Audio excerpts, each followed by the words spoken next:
Le triangle amoureux entre Hulk Hogan, Miss Elizabeth et Randy Savage, les segments exaltants entre CM Punk et AJ Lee, ou les scènes palpitantes qui ont donné naissance à la vraie romance entre Triple H et Stephanie McMahon. La preuve que même si les fans de catch aiment le carnage, les trahisons et les combats, nous apprécions aussi une bonne histoire d'amour. Dans cette vidéo, nous irons au-delà des histoires d'amour à l'écran pour explorer quelques-uns des meilleurs couples de la vie réelle de vos catcheurs préférés de la WWE. Alors, prenez votre popcorn et plongez dans les détails.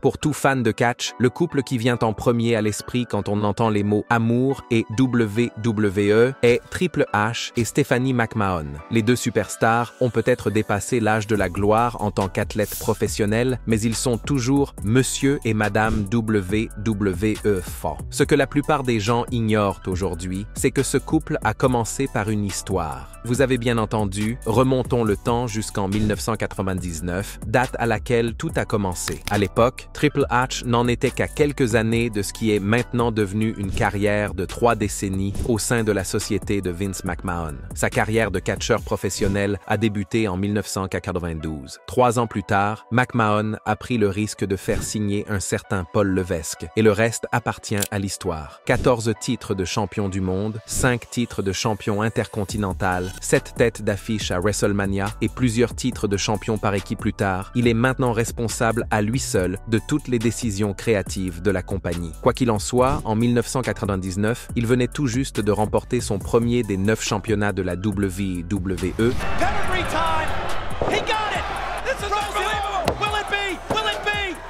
Mais il était manifestement l'un des talents les plus prometteurs de la société. Stephanie McMahon, quant à elle, commençait à jouer un rôle dans les coulisses de la société de son père après avoir passé presque toute sa vie à travailler loin de l'action. Stephanie a littéralement tout fait, depuis le travail de mannequin pour les marchandises de la compagnie jusqu'aux tâches de réception et de comptabilité. Enfin, à l'âge de 23 ans, elle a été peu à peu intégrée dans les intrigues et a fait quelques apparitions dans des émissions télévisées en direct. N'oubliez pas qu'à l'époque, Vince McMahon était lui-même un acteur actif sur le ring. Stephanie était donc présentée comme la fille naïve et innocente du président, que tous les hommes de la compagnie voulaient avoir à leurs bras. Son premier grand rôle est apparu dans une intrigue impliquant l'Undertaker. Le Deadman voulait l'épouser pour s'attirer les bonnes grâces du chairman, mais dans le style classique du Taker, plutôt que de courtiser Stephanie, il a décidé de la kidnapper et de la forcer à se marier.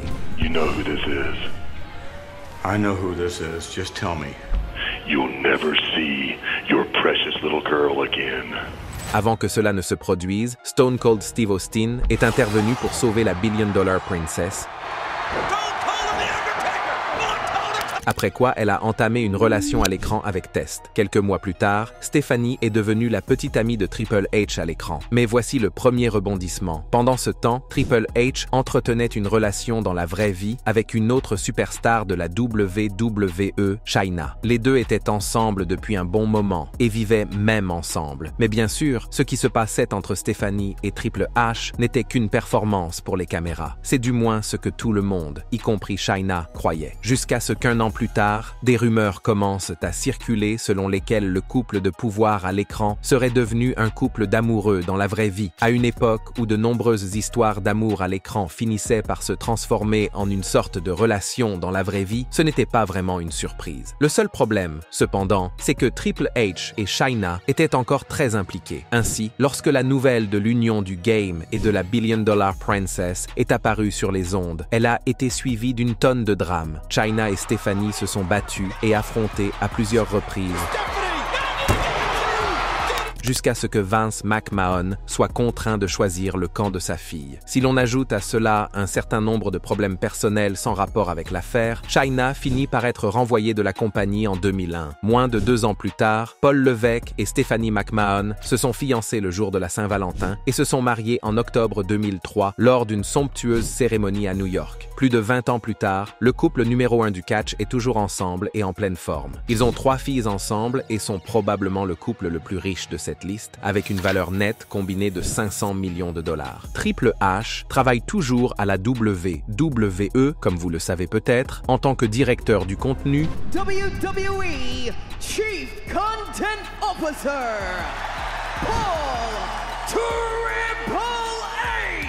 ce qui signifie qu'il est responsable de tous les contenus créatifs et de toutes les intrigues de la plus grande coopération de catch au monde. Quant à Stephanie, elle a démissionné de la WWE en janvier 2023 après que son père a repris son rôle de PDG. Elle anime aujourd'hui un talk show sur ESPN+ intitulé Stephanie's Places et un podcast en partenariat avec la WWE et Fanatic intitulé What's Your Story. Le couple suivant sur notre liste est l'ennemi juré de Triple H et Stephanie McMahon, Brock Lesnar et sa femme Rena, plus connue sous le nom de Sable. Si vous regardez cette vidéo, vous n'avez certainement pas besoin d'une introduction pour savoir qui est Brock Lesnar. Après tout, c'est la bête incarnée qui a passé des décennies à infliger de lourdes corrections à tous ceux qui ont osé monter sur le ring avec lui. Quant à sa femme, Sable, seuls les fans de catch les plus anciens se souviennent de son nom. À son apogée, Sable était sans aucun doute la femme la plus sexy de l'industrie du catch. Elle n'a remporté qu'une seule fois le championnat féminin de la WWE, mais a vécu une foule d'autres moments emblématiques dont les fans se souviennent, comme ses multiples querelles avec Stephanie et Linda McMahon,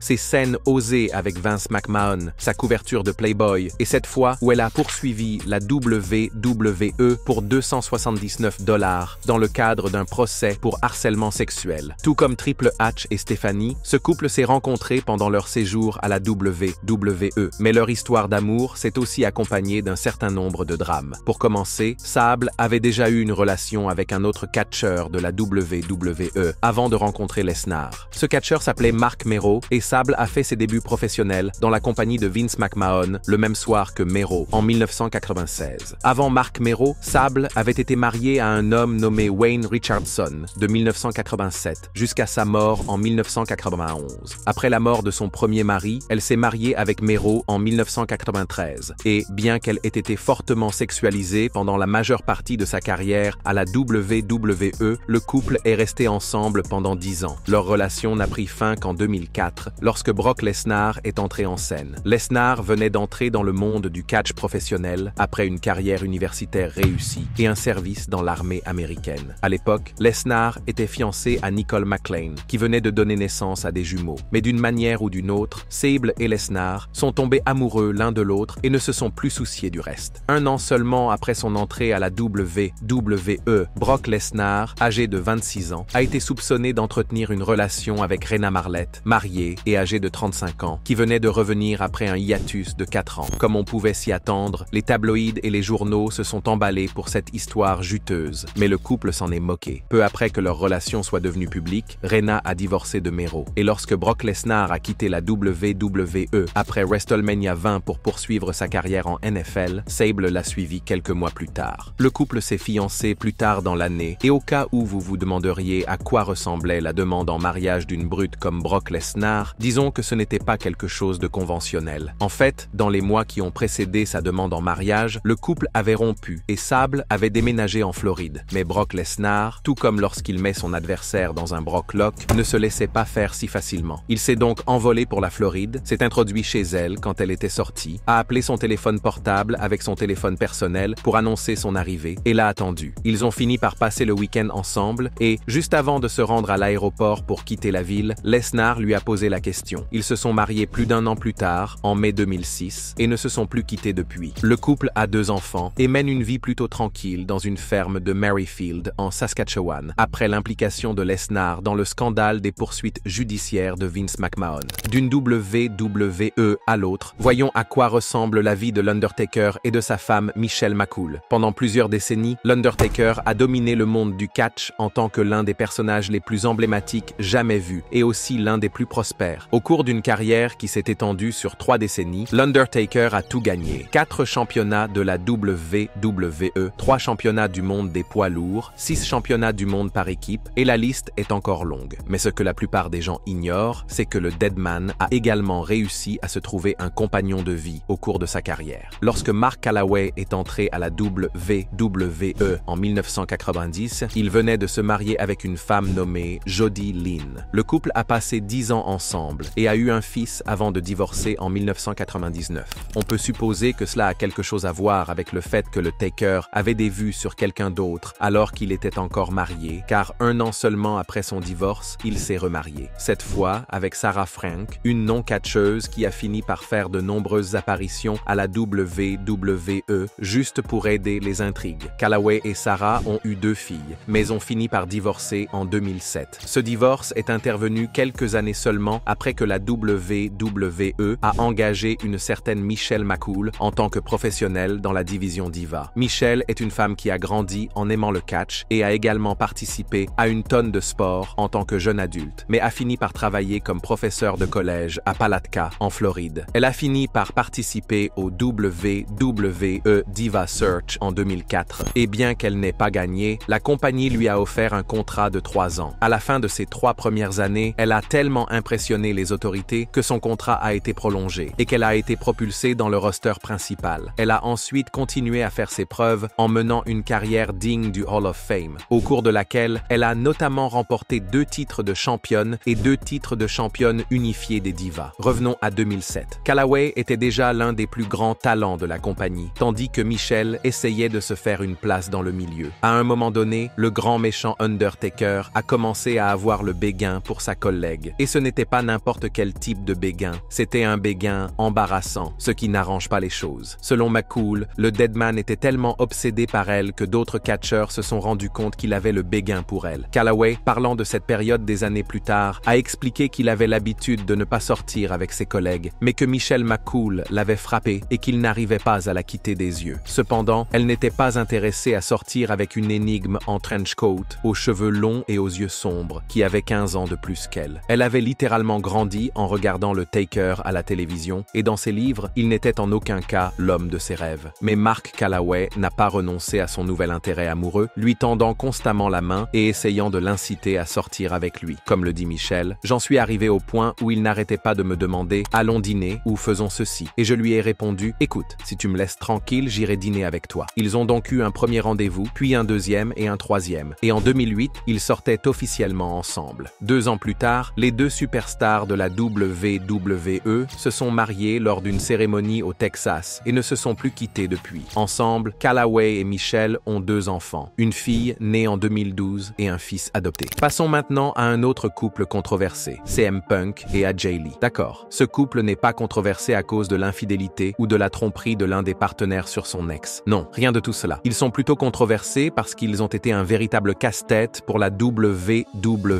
Lorsqu'il s'agit de parcours emblématiques dans le catch professionnel, celui de CM Punk, du milieu des années 2000 au début des années 2010, est l'un des meilleurs. 2 titres de champion de la WWE, 3 titres de champion du monde des poids lourds, plusieurs titres de champion par équipe et une victoire dans l'événement Money in the Bank. Tout cela en moins de 10 ans. C'est vraiment quelque chose de spécial. Malheureusement, au sommet de sa carrière, tout s'est effondré lorsqu'il en a eu assez d'être sous-estimé et sous-payé par la WWE. Le straight edge worker a révélé publiquement que ses employeurs le laissaient souvent de côté pour des événements sans raison valable. Il a également affirmé que ses employeurs lui avaient refusé un traitement médical pour une infection à staphylocoque et une commotion cérébrale. Tout cela a abouti à son départ prématuré de la compagnie. Et bien que ses relations avec ses anciens employeurs se soient dégradées, Punk sera éternellement reconnaissant du rôle qu'a joué la WWE dans sa rencontre avec sa femme et son âme sœur. AJ Lee a rejoint la promotion 4 ans après la signature de Punk, mais il n'a pas fallu longtemps pour que ses talents soient reconnus. Elle a connu un début de vie remarquable dans le territoire de développement NXT, ce qui l'a amené à faire son entrée dans le roster principal en 2010. Par coïncidence, dans sa première intrigue, elle était l'intérêt romantique à l'écran de Daniel Bryan, le grand rival de CM Punk. Par la suite, l'histoire s'est transformée en couple entre Punk et Lee, car Punk a mentionné à plusieurs reprises qu'il avait un penchant pour les filles folles. Et bien que leur association à l'écran n'ait pas duré longtemps, elle a duré assez longtemps pour que les deux se trouvent des atomes crochus dans la vie réelle. Tout comme son futur mari à l'époque, la carrière d'AJ Lee a continué à monter en flèche. Elle a remporté le championnat des divas à 3 reprises, un record, et a conservé le titre pendant 406 jours. Elle a également remporté le Slammy Award de la diva de l'année en 2012 et 2014 et a été nommée femme de l'année par Pro Wrestling Illustrated de 2012 à 2014. Au milieu de tout ce succès, CM Punk et AJ ont entamé une véritable relation romantique en 2013. Avant cela, Punk était connu pour être dans une relation réelle avec une autre diva de la WWE, Lita, mais quelque part entre 2012 et début 2013, les deux ont rompu. Punk a essayé de garder sa nouvelle vie amoureuse sous silence la plupart du temps, mais il a finalement été vu avec Lee en public pour la première fois lors d'un match des Chicago Cubs. Lorsque la relation de Punk avec la WWE s'est effondrée, il n'est pas parti seul. AJ Lee a décidé de se retirer du catch professionnel, déclarant qu'elle voulait se concentrer sur d'autres aspects de sa vie. Le couple s'est fiancé peu après et le 13 juin 2014, il s'est officiellement marié. Ce qui est fou, c'est que la WWE a envoyé à Punk sa lettre de résiliation de contrat le même jour, bien qu'elle ait prétendu ne pas être au courant du mariage. Quoi qu'il en soit, le couple est resté ensemble depuis lors, Punk explorant une carrière dans l'UFC, passant quelques années dans l'AEW avant de revenir à la WWE en 2023. AJ, quant à elle, n'est pas encore remontée sur le ring à temps plein, mais elle est l'auteur de plusieurs livres à succès, ce qui signifie qu'elle se porte bien. Quant à Roman Reigns, il n'a pas eu besoin d'attendre d'être dans la WWE pour trouver l'amour. Il a rencontré sa femme, Galina Becker, alors qu'il était encore à l'université. Pour ceux qui l'ignorent, Roman Reigns, ou plutôt Leati Joseph Joe Anoa'i, était un catcheur de football vedette à l'université. Il était facilement l'un des meilleurs de Georgia Tech et a même passé des intersaisons avec des équipes de la NFL comme les Vikings du Minnesota et les Jaguars de Jacksonville. C'est alors qu'il courait après un ballon de football qu'Anoa'i a rencontré Galina en 2007. Ils étaient tous deux étudiants en gestion d'entreprise, mais Galina était aussi une athlète, représentant la Géorgie en athlétisme. Avant l'université, elle avait été l'une des jeunes athlètes vedettes de Californie en triple saut, saut en longueur, 100 mètres haies et 100 mètres sprint. Ils se sont rencontrés en 2007, ont commencé à se fréquenter et sont restés ensemble lorsque Anoa'i a déménagé au Canada pour sa carrière dans la Ligue canadienne de football, jouant pour les Esquimaux d'Edmonton jusqu'en 2008, date à laquelle il a officiellement pris sa retraite. En 2010, il a signé avec la WWE et a passé les années suivantes à travailler avec The Shield aux côtés de Seth Rollins et Dean Ambrose. Le groupe s'est dissous en 2014, quelques mois avant que Reigns et Galina ne se marient lors d'une cérémonie traditionnelle samoane à Disney's Castaway Cay en décembre. Le couple a eu un mariage très amusant en faisant une croisière Disney avec leur fille aînée, Joelle, avec A Whole New World d'Aladin comme chanson de mariage. Les tourtereaux de l'université sont restés ensemble depuis lors et ont maintenant 5 enfants ensemble. Galina travaille comme entraîneur de fitness et mannequin, mais trouve également le temps de soutenir son mari et d'assister à la plupart de ses événements. Comme Roman Reigns, John Cena a lui aussi trouvé l'amour et un partenariat à vie en dehors de la WWE, mais son histoire est un peu différente. En effet, bien qu'il ait été connu pendant la majeure partie de sa carrière comme un catcheur heureux et respectueux des enfants, John Cena a toujours privilégié sa carrière par rapport à tout le reste, y compris le mariage. Il a signé un contrat avec la WWE en 2001 et a passé les 8 années suivantes à développer son portefeuille et à gravir les échelons pour devenir l'une des stars de la compagnie avant de décider de s'installer avec son amour de lycée, Elisabeth Huberdeau. Après plus de 10 ans de relation, Cena a annoncé ses fiançailles avec Elisabeth lors de la promotion de son film d'action 12 Rounds et le couple s'est marié peu de temps après. Malheureusement, ce qui semblait être une histoire d'amour parfaite s'est rapidement dégradé avec l'annonce de leur divorce en 2012. Apparemment, Cena a présenté la demande de divorce à l'improviste, prenant Elisabeth au dépourvu. Selon certaines rumeurs, Cena aurait trompé sa femme, alors que la plupart des nouvelles concernaient l'état financier du divorce. Selon certaines informations, Elisabeth aurait signé un contrat prénuptial avant d'épouser Cena, de sorte que le divorce a été réglé à l'amiable en 2012.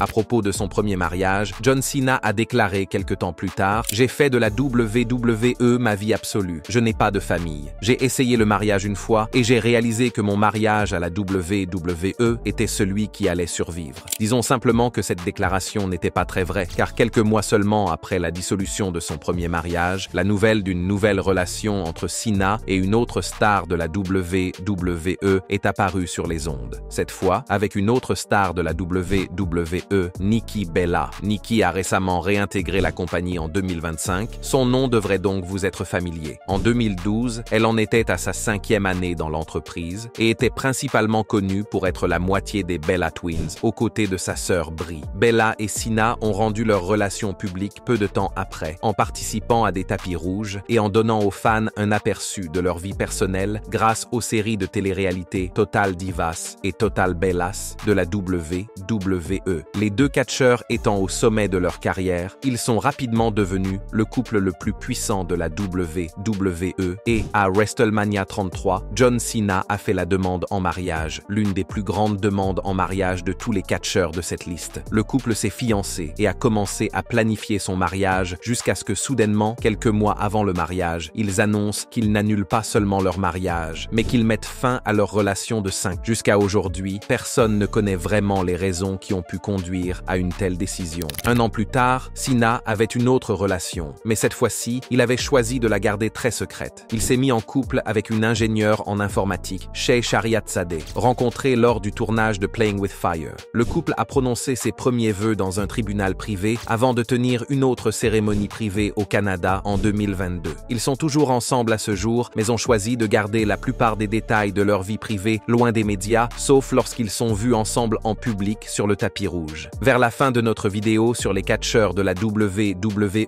et leurs femmes, voyons ce que Cody Rhodes a fait sur le plan conjugal. Après avoir remporté le tournoi King of the Ring en 2025, Cody Rhodes est l'un des rares catcheurs de la WWE encore au top niveau au début des années 2000. Il a rejoint la compagnie en 2006 par l'intermédiaire de l'OVW, où il a obtenu l'un des meilleurs résultats de l'histoire des territoires de développement. Cody a progressivement gravi les échelons du roster principal et, en 2016, il avait remporté 8 titres de champion du monde par équipe avec 5 partenaires différents et 2 titres de champion intercontinental. L'une des choses qui lui a permis de rester pertinent et efficace tout au long de ces décennies a été son expertise dans l'adoption de différents gimmicks pour s'adapter au goût de sa base de fans. C'est à cette époque que Cody rencontre Brandi Runnels, une diva de la WWE qui a débuté dans le territoire agricole de la Florida Championship Wrestling avant de devenir annonceuse sur le ring sous le nom d'Eden Styles. Elle venait tout juste de rejoindre la compagnie lorsque Cody Rhodes l'a remarqué, comme elle l'a expliqué dans une interview des années plus tard. Nous avons commencé à nous fréquenter au hasard. J'étais là, à la WWE, depuis 1 minute et Cody n'avait pas vraiment montré d'intérêt pour moi. Donc, ce n'était pas quelque chose auquel j'avais pensé. Et puis, tout d'un coup, il est devenu extrêmement fasciné par moi. Elle ajoute, finalement, il a commencé à me demander de sortir avec lui et j'ai refusé plusieurs fois parce que c'est un environnement de travail et que j'étais nouvelle à l'époque et que je ne voulais pas faire de vagues en me mêlant à son histoire d'amour. Finalement, ils ont commencé à sortir ensemble et en septembre 2013, ils se sont mariés lors d'une cérémonie discrète. Lorsque Cody a quitté la WWE pour explorer d'autres promotions comme la TNA, la NJPW, la ROH et l'AEW, Brandi a suivi son mari. Elle a travaillé dans la plupart de ses promotions à ses côtés jusqu'à ce qu'elle prenne sa retraite en 2022, après avoir donné naissance à leur première fille l'année précédente. Cody est retourné au service de Vince McMahon peu de temps après et est resté dans la compagnie depuis lors, tandis que Brandi n'a fait que des apparitions sporadiques. C'est tout pour cette vidéo sur les catcheurs de la WWE et leurs épouses. Lequel de ces couples trouvez-vous le plus intéressant? Faites-nous part de vos impressions dans la section des commentaires. Et avant de partir, n'oubliez pas d'aimer cette vidéo et de vous abonner à Ring Rivals pour ne pas manquer les prochaines.